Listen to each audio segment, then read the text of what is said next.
All right, let's go ahead and get started. Welcome, folks. I'm Shana T Bryant. Here's my info. I've got a lot of experience talking about stuff like this, so now you know how to get in contact with me. And warning, I like interactive workshops. So occasionally, while I'm talking to you, I'm going to ask for a little participation. Is that cool? Yep? All right, awesome. All right. So imagine you have a game idea, and it's a really good idea. And maybe after a few months of wrangling, you sign with an agent. And then you get a meeting with a publisher, someone like me. So finally, it's your chance to pitch your game idea. You have 30 minutes, which is pretty standard, but that time goes really quick. So you sit down, you pass out some cards, you turn on your laptop. It'll be just a second, you assure everyone as the Windows logo spins up. 5 minutes elapse. They're waiting, you're waiting, Windows is waiting. You have 15 minutes left. 5 more minutes. You stall a bit. I've got a demo. It'll just knock your socks off, you say. And while we're waiting for the editor to load, let's jump into the slide deck. Now, is there like a Wi-Fi password or something? 5 more minutes. You've got 15 minutes left. Actually, you know what? Never mind. I can wing it.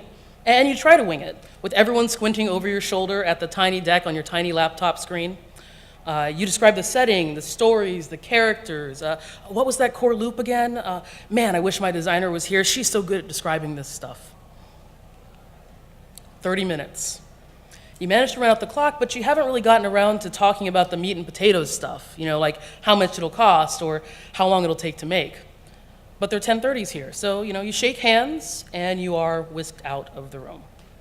The editor never did load. So, good pitch or bad pitch? You guys just shout it out. Good pitch? Bad pitch. Oh, all right. Yes, awesome. We all agree. Say it with me now. This is one of those interactive moments. That was one bad pitch.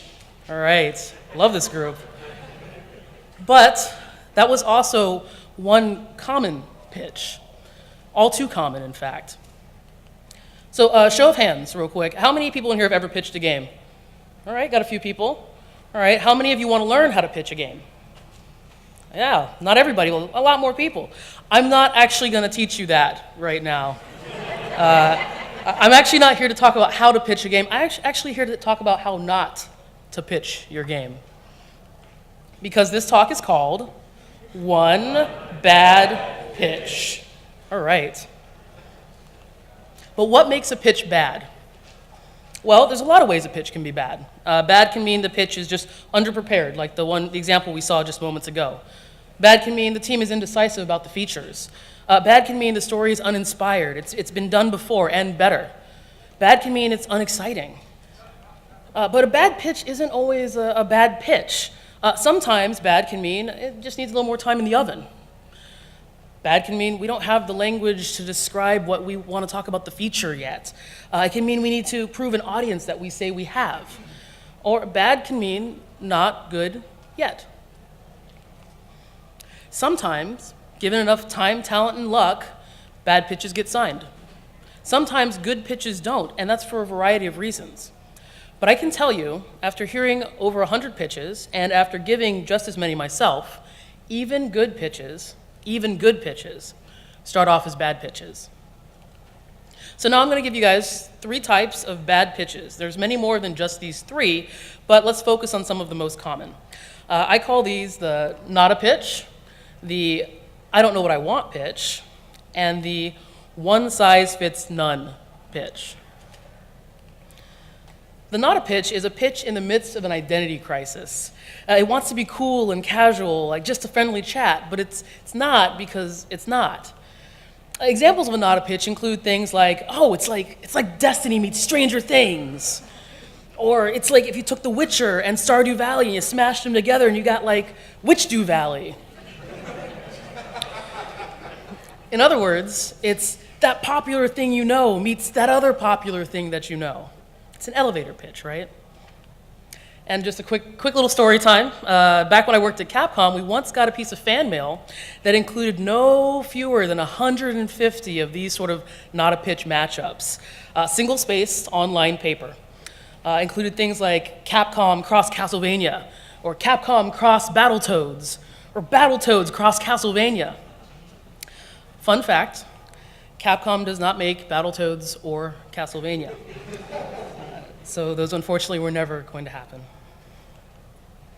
Now, elevator pitches do serve a purpose that is rarely ever met in an elevator.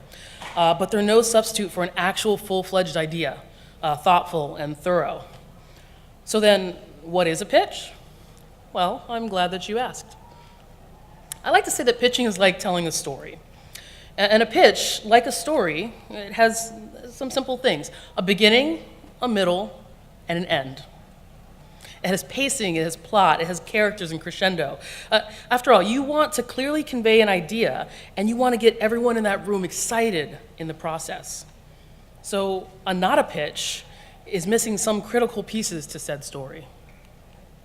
Like one with a beginning and a middle but no end, or one with a beginning and an end but no middle, or one that's just all middle. So now that we've covered not a pitch, let's talk about the I don't know what I want pitch.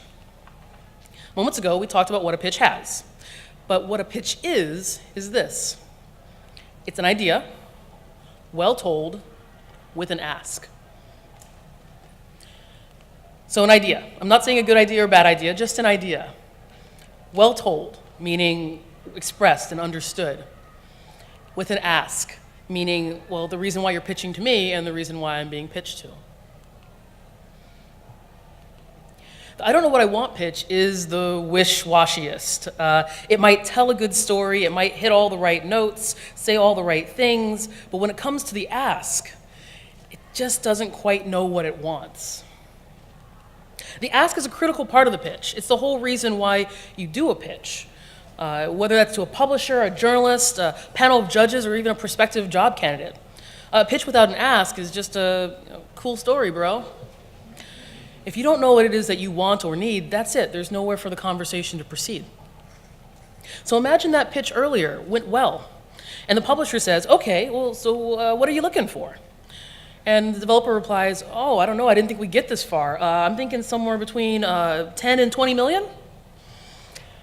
So somewhere between $10 million and double that? So budgeting for a publisher pitch isn't the same thing as budgeting for a Kickstarter, where more money equals more features.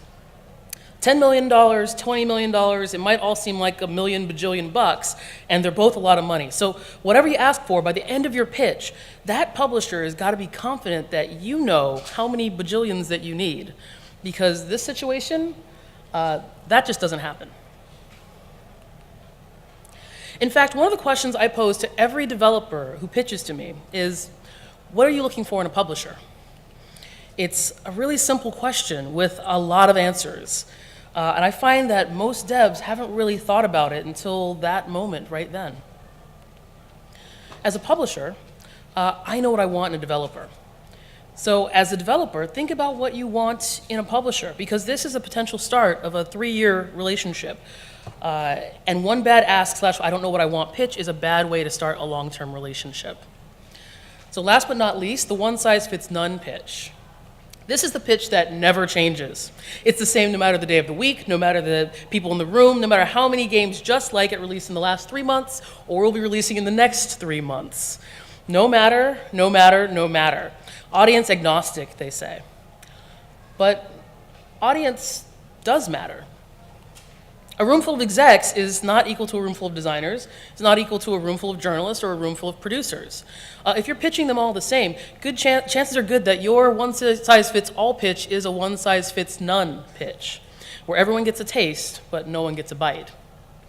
Now, sometimes it's not always possible to know who all is going to be present for your pitch, and that might mean a little extra preparation on your part. Does that mean that you have to prepare multiple different versions of your pitch? No, but you probably should. If you're losing the room because your pitch assumed designers when there were only suits, those alternate versions are going to come in handy. Trust me on this. So now to recap. So we talked about the definition of a pitch, an idea well told with an ask. We talked about the 3 parts of a pitch, a beginning, middle, and end, and we talked about the 3 most common bad pitch types: the not a pitch, the I don't know what I want pitch, and the one size fits none. But here's the tricky thing. Solving all the things that make a bad pitch bad won't necessarily make a bad pitch good. There's no foolproof formula that churns out perfect pitches, which proves once again that games are sneaky little things. But just know that, as I said, every good pitch was a bad pitch once. In fact, sometimes the only difference between one good pitch and one bad pitch is dozens of dry runs, hundreds of rewrites, and a whole lot of empty coffee cups. And also a lot of pitching and failing and pitching and failing and pitching and failing again. Pitching is a skill like any other, and practice may not make perfect, but it definitely makes a difference. So write one bad pitch, and then write 1,000 more after it, because now you know what makes one bad pitch. You can go out there and write a good one. Thank you. Info's up on the screen. Follow me.